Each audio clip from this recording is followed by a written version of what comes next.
Alors, c'est parti. C'est vraiment du bricolage là, mais je fais ce que je peux. Allez, on est bon. Alors donc aujourd'hui nous allons parler d'Éternel, ce qu'on a pu laisser en plan l'autre fois, notre rencontre au salon des entrepreneurs. Donc là, concrètement, Éternel, à quoi ça répond? Alors, tout d'abord, à un problème. À la base, créer, c'était vraiment compliqué, cher et déconnecté. Compliqué parce que tous les outils étaient séparés, seulement dispatchés à travers le territoire, etc. Mais qu'il y avait rien qui les rassemblait. Cher, hein, parce que c'était vraiment pas abordable du tout, justement par cette constitution-là. Et totalement déconnecté. La création n'était aucunement, on n'utilisait pas le potentiel aujourd'hui de la technologie qui nous permet aujourd'hui de faire des choses, de la collaboration. Donc voilà, c'est un problème-là, donc une vraie demande de ce côté-là. Et puis de l'autre côté, il y a des acteurs qui, eux, sont déjà dans la place, comme France Digital, la French Tech. Donc il y a un problème, il y a des personnes qui sont là pour nous aider, la French Tech avec un plan de 200 millions d'euros justement pour soutenir des initiatives comme la nôtre. La chose semble bien partie. Voilà. Donc voilà, donc éternel concrètement. Donc nous, on simplifie complètement toutes les étapes de la création, notamment via l'automatisation avec notre application éternelle en partie. On connecte également la chose via l'application, encore une fois, qui va permettre véritablement de créer une énergie au sein des étudiants du local, et surtout des clients comme FBS avaient besoin de cette infrastructure-là pour justement leur technique pédagogique. Et ensuite, donc véritablement en termes de coût, nous cassons les prix à l'utilisateur. On peut aller jusqu'à 60 fois moins cher en pic, notamment pour la version 3D. Donc voilà, donc on rend véritablement la chose accessible à tous et on va donc commencer par la solution en elle-même. Donc Eternel, ça a véritablement trois grandes forces. Donc d'abord, évidemment, la solution, faut de bouger. Donc la solution, donc, tout d'abord, on rend la chose plus simple. Donc concrètement, donc voilà, le local, donc la zone E, c'est là où on va trouver tout le matériel, tous les outils créatifs dans un local, le local qui sera donc à proximité d'un campus et qui servira aux étudiants du campus en question. Donc en soi, donc voilà, notre véritable force, c'est vraiment l'application Eternal qui est la vraie télécommande créative véritablement de la zone E. C'est la vraie plus-value d'Eternal, c'est ce qui fait que par rapport à des concurrents comme Fab Lab, comme les Fab Lab ou TechShop, on est vraiment en avance de ce côté-là. Donc ça, la rigueur, je vais peut-être couper parce que c'est quand même relativement long, on va voir. Donc voilà, donc l'application en elle-même permet d'abord d'avoir cette télécommande créative, donc le fameux création d'un clic, qui est permis via l'application, il suffit d'appuyer sur réserver et le tout part, donc c'est relativement vraiment simple d'utilisation désormais. Avant, les Fab Labs, ce genre d'initiative était vraiment réservé à une élite capable de savoir programmer. Là maintenant, ce n'est plus tout le cas. Tout est automatisé, il y a des didacticiels intégrés à l'intérieur, il y a trois niveaux d'aide. Donc véritablement, nous, on se porte vers quelque chose de beaucoup plus large qui peut toucher tous les étudiants potentiellement. Donc voilà, concrètement, bon, ça je pense que je le verrai. Donc voilà, donc véritablement ce qui est central, c'est l'aide, les didacticiels qui vont permettre d'accompagner les personnes dans leur création, les helpers, donc la communauté de helpers sont des personnes qui ne payent pas l'abonnement, mais qui ont accès gratuitement du coup à la zone E, mais qui doivent 2 heures par semaine être présents sur place pour aider des personnes. Et enfin, des coordinateurs véritablement salariés, il y en a 3 pour la première zone E en l'occurrence. Ça nous permet du coup d'avoir uniquement un salarié pour à peu près 250 personnes, ce qui est relativement pratique via, encore une fois, l'automatisation, qui permet de réduire les coûts et d'abaisser ce type de choses. Donc ensuite, on va passer sur le côté plus abordable, donc évidemment, encore une fois, donc d'accord, ça il faut que je vire complètement, j'avais pas vu, ça marche plus comme ça, donc attends, on va attendre, là tu la seconde pas, donc on est déjà 4 minutes, ça vire, hop, donc voilà, on a un système, non ça vire aussi, ouais. Je suis désolé, hein, Anthony, je fais mon mieux. Voilà. Voilà, en termes de coûts, véritablement, nous, en ayant une structure qui est plus grande, 750 étudiants, c'est déjà relativement conséquent. En ayant des commandes d'outils véritablement plutôt massives, ça nous permet vraiment de baisser les coûts. Et vu que d'ailleurs il n'y a pas de services, on va dire, superflus qui sont associés à Eternel, véritablement on propose des prix qui sont vraiment qui n'ont rien à voir avec la concurrence. En termes donc, de solutions donc, plus connectées, là encore une fois, c'est une des grosses plus-values qui a séduit FBS, donc notamment notre premier client. C'est véritablement que ça crée une synergie au sein véritablement de l'école. Véritablement, chaque personne va pouvoir créer facilement et en fait pouvoir réaliser en groupe des actions communes, ce qui est relativement pratique pour la pédagogie des écoles pour réaliser des projets communs, qu'ils soient privés ou publics, donc des projets publics pour l'école, des projets privés pour quelqu'un qui va commencer à s'intéresser à lancer pas une start-up mais pas loin, donc on rentre dans le semi professionnel. Donc voilà, le rôle de cette application-là qui est donc relativement simple. Voilà, le système de projet qui permet véritablement donc de collaborer ensemble, ce qui est une des forces des Fab Labs et qui n'a jamais été vraiment développée. Donc là, véritablement, nous, on a observé les Fab Labs pendant 2 ans et on en a pris tout ce qu'il y avait du meilleur et on a tout mis dans l'application. Donc voilà, ensuite, donc l'aménagement. Donc là, c'était une des grandes forces véritablement d'Eternal, c'était l'application. Donc quelque chose qui n'existe absolument pas ailleurs. Et nous, en fait, notre force, c'est l'alliance software-hardware. Alors, venons-en au hardware. Donc, justement, nous, notre aménagement au sein de la zone E, il est composé de 2 choses. Donc, d'abord, on va voir ce grid, ce plancher technique, qui va en fait être tout simplement voilà, un plancher technique qui va connecter en fait les modules, donc les modules créatifs, les modes, au cœur technologique pour permettre justement la création d'un clic via l'application.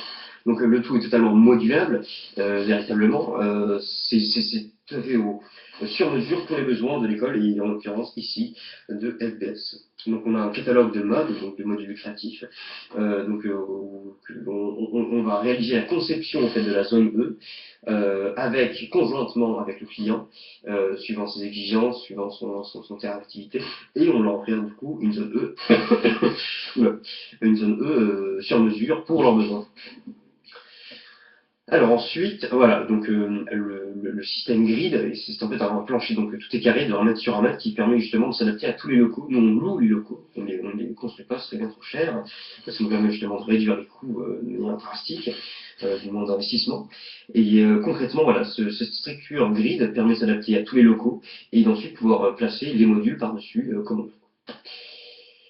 Voilà, donc au final, ça donne des configurations telles que celle-ci, donc véritablement une grille totalement carrée, de 1 mètre sur 1 mètre, l'aménagement qui se fait de manière vraiment souple et qui peut justement évoluer dans le temps. Alors maintenant, la mise en place. Donc concrètement, d'abord, on va voir la sélection, ce dont je vous ai parlé de la zone E, vous faites véritablement un panorama large de l'infrastructure éternelle. Donc d'abord, l'étape 1, on va choisir la taille, l'étape 2, le type de zone E, et l'étape 3, les options, donc les modules qu'on va vouloir rajouter en plus. Si jamais on va être un établissement un peu plus poussé dans un domaine, on va pouvoir acheter des modules, prendre des modules supplémentaires. Donc voilà, concrètement d'abord la taille. Donc voilà, Mark 1, 750 étudiants pour 200 mètres carrés. Ensuite, la Mark 2, 1500 étudiants pour 400 mètres carrés. Et enfin, la Mark 3, la plus grosse. Là, on a 5000 étudiants pour 1500 mètres carrés. Donc le tout permet justement de toucher toutes les universités, tous les établissements actuels. Ensuite, le type, donc il y a plusieurs sortes évidemment d'établissements, design, art, architecture, université, entrepreneuriat, ingénierie. Et ça nous permet vraiment de couvrir absolument tout. Et à chaque fois, pour chaque type, on va avoir véritablement une sélection de modules qui correspondra. Ensuite, les options. Donc là, évidemment, la chose, donc ce dont je vous ai parlé tout à l'heure, l'aménagement sur mesure, mode par mode. Alors ensuite, voilà, l'aménagement se réalise en seulement 2 mois, c'est ce que j'appelle l'installation CMC, donc conception, mise en place et certification. Donc véritablement, parce que ça permet une mise en place rapide sur la certification notamment. Donc d'abord calcul des outils, sélection du local, la création du plan à l'intérieur via l'architecte, des commandes groupées de matériel, ensuite l'arrivée de l'Eternal bus sur place pour aménager, installation de grid, installation des modes, connexion, et enfin certification, donc l'étape vraiment cruciale, avant d'être finalement scellé, avant l'inauguration de la zone E. Alors ensuite, le marché. Concrètement, nous, qu'est-ce qu'on vise Nous, ben, voilà, c'est l'accès à la création, véritablement, ce sur quoi on surfe. Donc nous, on a notamment 3, on va dire, concurrents, mais c'est sur des marchés de substitution, puisque eux, ils ciblent, donc là, on voit le logo Fab Lab, une structure vraiment indépendante, qui ne fait aucun bénéfice, presque successive, qui concrètement permet à des personnes relativement expérimentées, là, cette fois, donc à petite échelle, 50, grand maximum 100 personnes dans un local, de créer des choses relativement technologiques et numériques. Ensuite, les makerspace, qui sont un peu plus généralistes, qui nous attaquent, on va dire, de manière un peu plus franche dans leur offre, qui sont un peu plus généralistes, voilà, encore une fois, que les Fab Labs, mais encore une fois, ça reste pour des personnes très expérimentées malgré tout.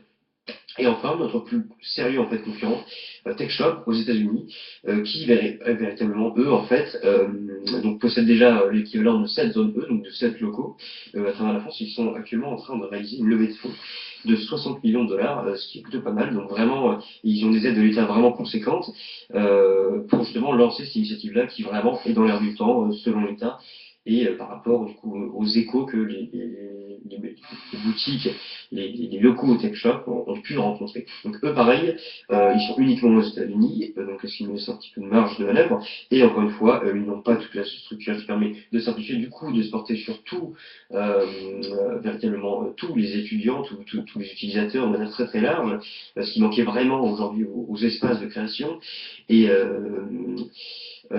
concrètement, voilà, donc eux, ils ont un ciblage vraiment très large pour tout le monde avec très peu d'outils. Nous, on a un ciblage très précis, mais pour les étudiants avec beaucoup d'outils, ce qui nous permet en fait, au final, d'avoir un ciblage bien plus efficace. Donc, ensuite, le marché, donc le client cible. Alors véritablement, le client cible, nous pour l'instant, on se contente, c'est déjà bien, des établissements privés, à savoir donc 3 millions d'étudiants, un parc relativement large pour le départ. Ça commence avec FBS, donc ce dont j'ai pu vous parler dernièrement, qui sont partis pour justement nous lancer dans 6 zones E, et potentiellement, c'est pour ça qu'on a pris un peu de retard avec leur case study, deux zones E le plus, qui seraient, elles, en dehors de la France, pour justement permettre une continuité, donc là, en l'occurrence à Shanghai, de leur enseignement. Donc au-delà de ça, donc voilà, on a déjà FBS, donc ce qui est plutôt en termes de ciblage, et on a déjà commencé, et bien commencé même, à démarcher donc ces grands groupes. Nous, notre stratégie actuellement, c'est véritablement de se greffer sur ces grandes chaînes d'enseignement, et Smart, qui est plutôt petit, EDC également, mais des choses comme Epitech, pas Lisa, qui en fait ont beaucoup de campus, qui nous permet rapidement de passer à une échelle relativement conséquente avec beaucoup de locaux et donc une véritable propagation au sein véritablement de la chaîne d'enseignement et au-delà de ça ensuite à travers toute la sphère éducative. Donc voilà. Pour ce qui est ciblé. Donc le côté justement nous permet, oula il y a un bug, donc ça faut l'enlever. Donc ensuite, voilà, les flux à travers Ethernet véritablement. Donc d'abord, la question du paiement, évidemment, de la zone E. Alors, c'est relativement simple dans la formule dans laquelle on part aujourd'hui, relativement efficace par rapport à ce que nous, on recherche en termes de stabilité financière. Donc là, véritablement, c'est l'établissement qui va acheter, en fait, qui va louer la zone E, enfin pas louer, que dire, établissement qui va véritablement, en échange du service de la zone E, payer une somme annuelle donc à Eternel avec un engagement d'un an. Ça nous permet du coup d'avoir beaucoup de liquidités directement, donc d'être bien plus serein et d'avoir en fait de toucher toute la promotion d'un établissement et non pas de tenter à grands coups de marketing de sélectionner chaque personne, ce qui serait très long, très coûteux et bien moins efficace et avec une croissance, vous imaginez, beaucoup plus lente. Ensuite, donc, les flux, le fonctionnement d'Eternal en soi, donc là, un grand tableau, attention, c'est parti. Donc concrètement, là, c'est le plan de trésorerie, donc nous, ce qu'on a à vous présenter, donc d'abord en encaissement, donc on va avoir tout ce qui est abonnement qui est en centrale, le levée de fonds évidemment, apport des associés et l'endettement qui viennent compléter donc ces encaissements qui sont de 200 000 euros qui nous permettent Eternel est une boîte qui se lance donc avec 200 000 euros au total. Donc en termes de décaissement, donc voilà, on a beaucoup les plus gros postes de dépenses sont évidemment donc tout ce qui va être local, salarié, outils très largement, puisque c'est véritablement la force de notre de notre solution. Donc voilà, donc on peut voir les coûts. Donc là, je vais laisser Anthony vous expliciter ça un peu mieux que moi, car je ne saurais mettre ces beaux chiffres en valeur. Bref, voilà. Et donc, au bout des 6 mois, on rajoute une nouvelle zone E. Donc voilà, la partie en haut. Donc on passe à une zone marque 1. Donc je sais pas si vous avez vu au départ en haut et une marque 2 en bas. Donc ça, faudra vraiment peaufiner, tu vois, parce que c'est vraiment galère à expliciter, me dire aussi qu'il faut que je mette des cadres, ce sera plus sympa pour lire. Donc voilà, donc là où on est en fait concrètement, dès la première année évidemment, là on est positif, c'était notre objectif de base, donc 80 508 générés la première année. Ensuite là où on est au plus mal donc, c'est véritablement dès qu'on va prendre la nouvelle zone E, puisque évidemment il y a des investissements à faire, donc c'est un des problèmes de travailler avec du hardware, c'est qu'évidemment ça consomme euh, beaucoup de devises. Mais l'intérêt évidemment c'est que l'outil de faire la comparaison entre Facebook et Amazon, Amazon touche une fraction du trafic de Facebook, mais vu que Amazon justement sur le hardware, je dirais pas ça c'est de la merde, mais je continue quand même. Mais vu que Amazon est sur du hardware, leur chiffre d'affaires est double face à celui de Facebook. Donc bref, ça je vous dirai pas. Je dirais juste qu'en gros la force du hardware, certes c'est notre plus grosse faiblesse, ça demande beaucoup d'argent, mais c'est aussi ce qui fait que notre solution véritablement peut s'implanter à travers le territoire de manière rapide et surtout de rester longtemps, quoi.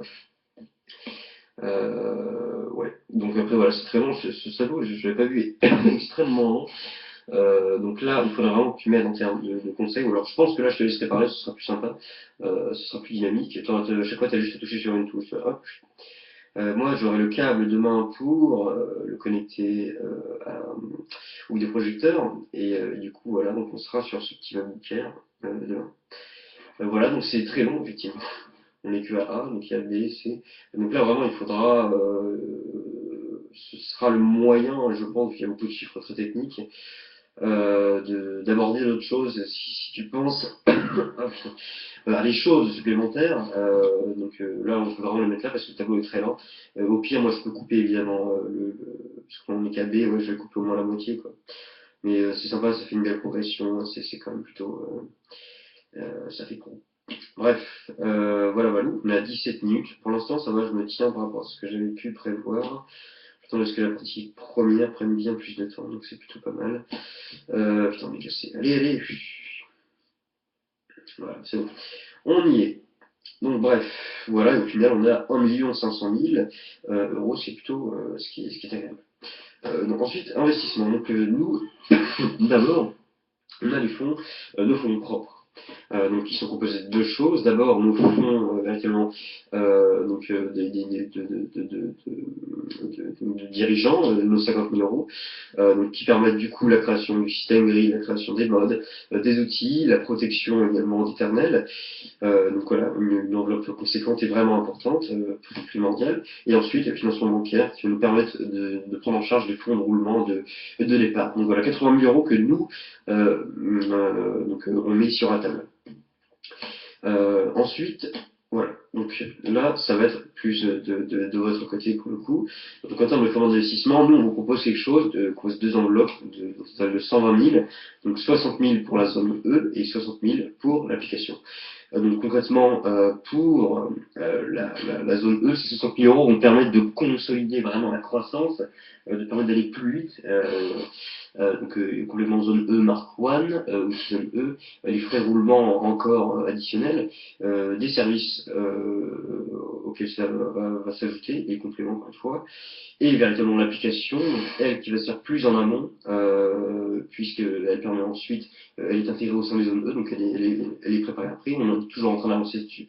Mais on a besoin justement de la finaliser, vu qu'on a justement une connexion hardware-software qui est vraiment la force de notre projet, mais c'est également ça qui coûte cher. Là, on a 60 000 euros d'application de développement pour 3 mois de finalisation véritablement de l'application, pour pouvoir connecter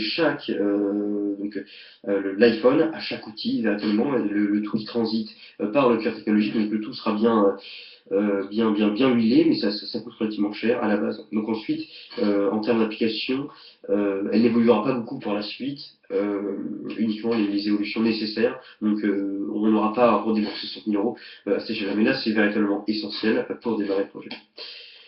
Donc voilà, là concrètement, pour parler des zones, donc j'ai mis ce que tu as dit, Anthony. Donc les encaissements, donc là voilà concrètement, attends, là ici, voilà, eux, leurs 120 000 euros, ils sont là. J'ai pas besoin de mettre des cadres, c'est relativement clair, ça montre que voilà, ils ont quand même une grosse part dans les 200 000, mais du coup voilà. Ok, donc voilà, là ça avance légèrement pour qu'on puisse voir toute l'année. Mais sinon, rien de beau sous le soleil. Et du coup, voilà. Check. On est bon. Allez, stop. Et après, donc, on a le petit devis de Guillaume Lenaf. Donc voilà, le renforcement application. Donc là, véritablement, avec gestion des droits, donc là, une longue liste. Je trouve ça relativement professionnalisant. Alors, je vais la laisser en entier, hein. Je parlerai par-dessus. Je trouverai des choses à dire sur le travail incroyable de notre équipe. Et du coup, voilà. Alors, a priori, ça ce serait le dernier slide. Je vais t'en mettre un de conclusion, mais sinon, on a 20 minutes, on est bien, je pense, par rapport à ce qu'ils attendaient. Du coup, voilà, c'est une présentation sur 20 bonnes minutes, c'est plutôt pas mal. Ok, ok, bah, écoute Anthony, voilà la vidéo, je sais pas comment je t'envoie, je vais te faire ça maintenant, ça pèse relativement lourd, sans HD, 20 minutes. Donc voilà, je t'envoie ça. Continue de bosser comme ça, sois chaud pour demain. Moi aussi, je suis chaud. Et puis voilà, moi je pars demain à 8 h. Enfin, je serai à Paris à 9 h, 9 h. Et du coup, j'ai 1 heure pour aller là-bas. On pourra se retrouver, je sais pas, une demi-heure avant. Même si, bon, moi, j'aime pas le stress avant la conférence, je préfère foncer dedans et me jeter le corps, directement, quoi, de pas attendre, de se concerter. Je pense pas qu'on fera si tu veux, de tests avant. Ça me paraîtrait, enfin, moi, c'est un peu, je sais pas, là je suis bon de mon côté, a priori, enfin, de manière, Internet, je connais de mon marge, hein, je suis l'acteur complètement, j'ai créé tout, donc pas de problème, donc je fais jamais fait de ce côté-là. Et puis toi, je te dirais en fait, déjà évidemment, tu peux rajouter des notes quand moi je te parle, enfin quand je parle aux investisseurs, des précisions, des trucs qui pourraient vraiment leur plaire.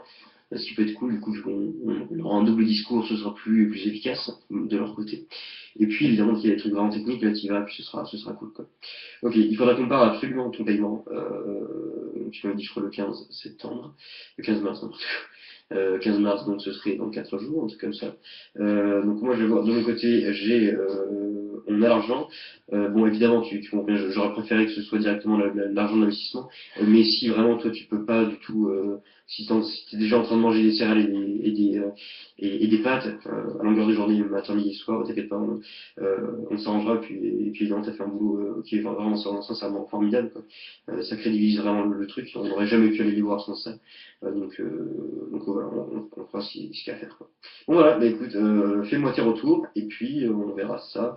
Je changerai un petit peu ça ce soir, je sortirai un peu, j'en peux plus, je suis un peu malade, il faut qu'on se reste à l'intérieur. Bref, bon, voilà, 20 minutes, là j'ai rajouté 3 minutes de blabla, mais 20 minutes, je trouve ça bien, je trouve ça cool. Voilà, ce sera légèrement différent pour WebBS, il y aura moins d'éléments évidemment enfin il y a des éléments plus sur le service en lui-même, je vais vraiment pousser sur la première partie, ce qui nous intéresse vraiment. Et puis aussi on changera un petit peu pour les investissements. Voilà, allez, tchuss. Voilà.